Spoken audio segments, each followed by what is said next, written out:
जय हिंद। आज मैं देश के मुसलमानों से एक सवाल पूछना चाहता हूं। जो नुपुर शर्मा को फांसी चढ़ाने की मांग कर रहे हैं, जो भी नुपुर शर्मा को सर से तन को जुदा करने की बात कर रहे हैं, उनसे मेरा सीधा सवाल यह है, तुम्हारे नबी का तुम बोलते हो अपमान हुआ है, और हमारे नबी का क्या, हमारे भगवान का क्या भाई, हमारे भगवान का क्या? तुम ज्ञानवापी में जो बसु खाने में जो शिवलिंग मिला है, उस शिवलिंग को तुम फब्बारा बता रहे हो, तो क्या है हमारे शिव जी का अपमान नहीं है? सिर्फ तुम्हारे तुम्हारे नबी तुम्हारे हो सकते हैं, हमारे कुछ नहीं है, हमारे सिर्फ पत्थर हैं। देखो ऐसा है कि अगर तुम सम्मान पाना चाहते हो तो सम्मान करो, नहीं तो सम्मान इस बार सम्मान कैसे करवाना है हमको अच्छे से पता है। तो यदि तुम लोग, चलो ठीक है, एक बार मैं मान लेता हूं कि नुपुर शर्मा ने गलती की, तो चलिए हम नुपुर शर्मा को फांसी में चढ़ाने के लिए तैयार हैं। लेकिन तुम लोग फांसी में चढ़ने के लिए तैयार हो? तुम लोग शिव जी के ऊपर, शिव जी के बीच में रखकर चारों तरफ से पैर धुलते थे, हाथ धुलते थे। वहां बसु खाने में क्या होता है? बसु खाने में नहीं पता? बसु खाने में क्या करते थे? जिस पानी में शिवलिंग को रखा गया है, जिस पानी के बीच में, उस पानी में तुम हाथ पैर धोते थे। तो सोचो हमारे भगवान का कितना बड़ा अपमान है भाई। कहां खोए हो तुम? तुम्हारे नबी का बहुत बड़ा अपमान हो गया ना। हमारा नबी कुछ नहीं है क्या? देखो ऐसा है, 800 सालों से हम लोग चाहते चले आ रहे हैं। 800 सालों में हम लोग हमेशा भाईचारे की बात करते हैं, लेकिन तुम लोग भाईचारे के लायक ही नहीं हो, बिल्कुल लायक नहीं हो। और रही बात नुपुर शर्मा को सर से तन को जुदा करने की, तो बात सुन लो। अगर नुपुर शर्मा को खरोंच भी आई ना, तो इस देश में वो होगा जो आज इससे पहले कभी नहीं हुआ। एक बात को अच्छे से गांठ बांध लेना, नुपुर शर्मा के पूरा हिंदू समाज नुपुर शर्मा के साथ खड़ा है। तुम न्याय की बात करते हो, संविधान की बात करते हो। किस संविधान में लिखा गया है कि जहां तुम्हारी बहुलता हो जाए वहां से निकाल दो, हिंदुओं को भगा दो वहां से? कश्मीर में क्या किया तुमने? कश्मीर में नहीं मारा हिंदुओं को? क्या हिंदू देवी देवताओं का अपमान नहीं किया? अब उसके लिए अगर तुम फांसी चढ़ने के लिए तैयार हो, 99% मुसलमान चुप थे। आज ये जो इस्लामिक कंट्रियां भौंक रही हैं, ये इसी इस्लामिक कंट्री में ना, वो जो तुम्हारे यहाँ बैठ के देवी देवताओं की नंगी तस्वीरें बनाता था, कतर उसको नागरिकता दे रखा है। तुमने एक बार भी बोला? तुमने एक बार भी सवाल खड़ा किया कतर से तुमने पूछा कि देवी, हमारे भाइयों के देवी देवताओं का अपमान करने वाले को तुम नागरिकता कैसे दे दिए? तुम यहां बोलते हो हमारे नबी का अपमान हुआ है। कश्मीर में जब हिंदुओं को निकाला गया, का देवी देवताओं का अपमान नहीं हुआ? वहां शिवलिंग में, शौचालय में शिवलिंग को रखा गया था, तब कहां थे तुम? तब तुमने बोला एक बार भी कि ये गलत है? आज तुम्हें बहुत गलत दिखाई दे रहा है। जब हिंदू अपनी तलवार उठाने लगा तो आज तुम्हें गलत दिखाई दे रहा। हमारे एक हाथ में शस्त्र, दूसरे हाथ में शास्त्र हमने हमेशा से रखा है, लेकिन हमने कब शस्त्र का इस्तेमाल बहुत ही कम किया है। और इतिहास गवाह है, जब जब हमने शस्त्र का इस्तेमाल किया है तो दुनिया में सिर्फ न्याय की स्थापना हुई है। और ध्यान देना, वो दिन दूर नहीं, अगर ऐसा ही चलता रहा तो वो दिन बहुत जल्द आने वाला है, और तुम्हें समय भी नहीं मिलेगा। इतना ध्यान रखना। यहां तो इतना तुम्हारी संतावन इस्लामिक कंट्रियां इतना भौंक रही हैं। तुमने कभी सवाल खड़ा किया चाइना के ऊपर? चाइना से तुमने कभी पूछा चाइना में उइगर मुसलमानों के साथ क्या होता? दुनिया नहीं जानती क्या? हर एक व्यक्ति जानता है, लेकिन सवाल नहीं उठाते। जाते क्यों नहीं चाइना के एम्बेसी के सामने प्रदर्शन करने? क्या वो मुसलमान नहीं है? उनका इस्लाम खतरे में नहीं है? सिर्फ हिंदुस्तान में तुम्हें इस्लाम खतरे में दिखाई देता है। तो चले जाओ, कहां जाओगे? सीरिया जाओगे, इराक जाओगे, पाकिस्तान जाओगे, कहां जाओगे? तुम्हारी जो इस्लामिक कंट्रियां हैं, सारी कंट्री अगर मिल जाए तो भी क्या हुआ था? 6 देशों ने मिलकर इजराइल का सामना नहीं कर पाया। इतना देखो भाई, ऐसा है कि शिक्षा में ध्यान दोगे तब आगे बढ़ोगे। तुम बता दो, दुनिया में जितने विकसित देश है उनमें से कौन सा है जो इस्लामिक देश विकसित? तेल ना होता तो तुम्हारी ये जितनी बार सऊदी अरब, यूएई, कतर, सीरिया, लीबिया, जब ये जितने इस्लामिक कंट्री हैं यहाँ, अगर तेल ना होता ना तो तुम लोग भूखे मर जाते। और तो बात जाने दो, हमारे देश में हमें क्या करना है, इसकी सलाह तो बिल्कुल बाहर की कंट्रियां ना दे। देख लो आज फ्रांस देख लो, इजराइल देख लो, कितने विकसित देशों में तुम्हारा नाम आता है। फ्रांस में है, इजराइल में है, कौन सा विकसित देश है? यूएसए है, कनाडा है, या फिर यूरोपियन यूनियन में जितने विकसित देश हैं उनके टक्कर के हो कोई? शिक्षा में ध्यान दो, शिक्षा में ध्यान दो। ये राजनीतिक फायदे के लिए लोग, भाई क्यों नहीं समझ रहे यार? तुम लोग इतने मूर्ख हो भाई, क्या बताएं। तुम कहां मर गए थे? जो देश के अच्छे मुसलमान हैं मैं उनसे पूछ रहा हूं भाई, कहां मर गए थे जब प्रयागराज का नाम जब इलाहाबाद रखा गया था? हिंदुओं की सबसे पवित्र स्थान है इलाहाबाद। जो तुम इलाहाबाद बनाए थे प्रयागराज को, वो सबसे पवित्र स्थान था हिंदुओं का। तुमने उसको तक नहीं छोड़ा। जब तुम इलाहाबाद रखे, कोई भी मुसलमान उसके लिए आवाज उठाए, चलो मानता हूं कि शासन रहा होगा किसी का, तब तुम गुलाम थे। लेकिन 1947 के बाद तुमने एक बार भी बोला इलाहाबाद का नाम बदलना चाहिए, इलाहाबाद हिंदुओं की सबसे पवित्र स्थान है? तुमने एक बार भी बोला इलाहाबाद का नाम इलाहाबाद नहीं प्रयागराज होना चाहिए? तुम भाईचारे की बात करते हो। हिंदुओं को तुमने सिर्फ और सिर्फ चारा बनाया है, सिर्फ चारा बनाया तुमने। अगर तुम भाईचारे की बात करते तुम प्रयागराज उसका नाम रखते, ना कि इलाहाबाद रखते। आज कोई मक्के पे सवाल उठाता है, सवाल उठा दे अगर मक्के पे, तुम लोग तलवार लेके निकल पड़ते हो। आज तुम अयोध्या पर 500 सालों तक तुमने मंदिर नहीं बनने दिया, अब वहां मंदिर, अब सुप्रीम कोर्ट का फैसला तो मानते हो ना। बोलते हो एक संविधान की बात मानेंगे, तो संविधान बोला ना कि अयोध्या मंदिर बना, अयोध्या मंदिर बनेगा, वहां पहले मंदिर था। कितने मुसलमान हैं जो आज मंदिर बनने पे 500 सालों तक तुमने भगवान को बाहर रखा मंदिर से ना।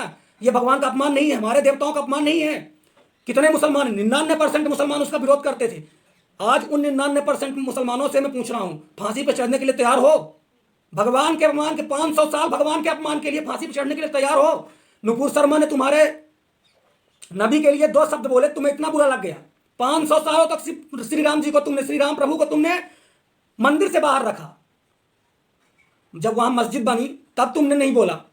आज जब यह साबित हो गया कि वहां मंदिर थी, तब तुम फांसी पे चढ़ने के लिए तैयार हो। अगर तैयार हो तो हम नुपुर शर्मा को फांसी पे चढ़ाने के लिए तैयार हैं। अगर तुम 99% मुसलमान जो भी समर्थन करते थे कि नहीं यहां बाबरी मस्जिद बने, अरे हैं कौन ये बाबर यार? यहां की पैदाइश हैं, कौन है ये बाबर? और तुम्हारे इस्लाम धर्म का उदय 1400 साल पहले हुआ था, कहां हुआ था? मक्का में हुआ था। तो तुम भारत के कैसे हो गए भाई? भारत में इस्लाम का उदय हुआ था क्या? और ये जो तुम्हारे बाहर की इस्लामिक कंट्रियां जितनी बाहर से थी, जो ये आक्रांता थे, जो देश में आक्रमण करते थे, जिनके पास खाने को कुछ नहीं था, यदि खाने को कुछ होता तो हमारे देश में लूटने नहीं आते। वो जिनके पास खाने के लिए कुछ नहीं था वो हमारे देश में आक्रमण किए।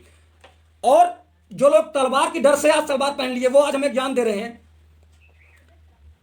भाई देखो, ऐसा है कि हम सनातनी हैं, हम सहिष्णुता के लिए जाने जाते हैं, हम अपने संस्कृति के लिए जाने जाते हैं। और उदारवादी नीति, देखिए सरकार से भी मेरी एक अपील है कि उदारवादी नीतियों को बंद करें। अब समय आ गया है सबको जवाब देने का। अब इन उदारवादियों नीतियों से काम नहीं चलेगा। यदि मूर्खों को समझाया जा सकता, उन लोगों को समझाया जा सकता जो महाभारत के युद्ध में थे, तो श्री कृष्ण जो खुद भगवान थे, श्री कृष्ण खुद भगवान थे। बांसुरी बजाने वाला कन्हैया कभी महाभारत नहीं होने देता। हर किसी को समझाना अपने बस में नहीं होता। दुष्टों को उनको पाप की सजा मिलनी चाहिए। और यदि नुपुर शर्मा पे खरोंच आई तो उनके पाप की सजा उनको मिलेगी, और जरूर मिलेगी। इस बार हिंदू चुप नहीं रहेगा।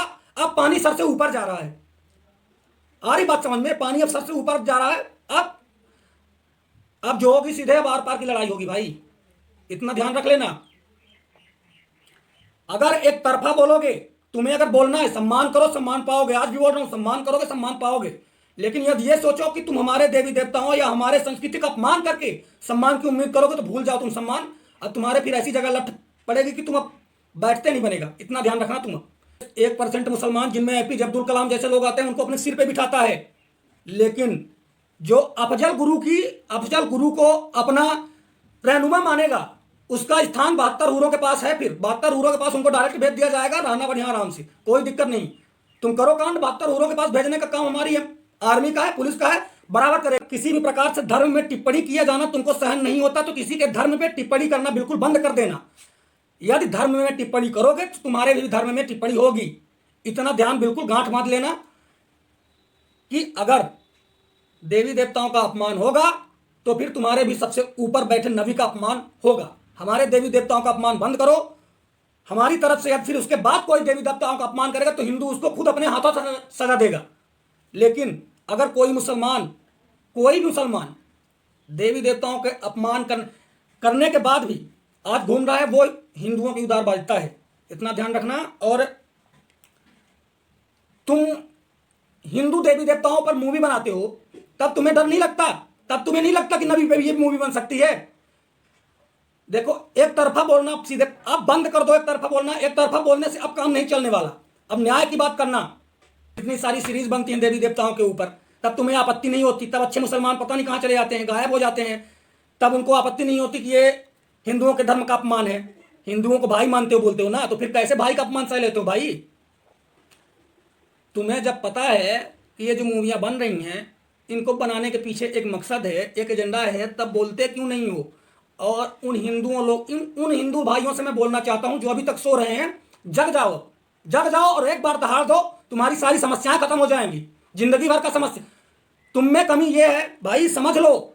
अब ये लोग जो दंगे कर रहे हैं, मैं उन मुसलमानों को आज भी नहीं बोल रहा हूं जो शांति से हमारे देश में रह रहे हैं, जो दंगे कर रहे हैं वो सुधर जाओ। अब तुम्हारा समय ठीक नहीं चल रहा भाई। अगर यही चलता रहा तो बहुत जल्द तुम्हारा सफाया हो जाएगा यहाँ से।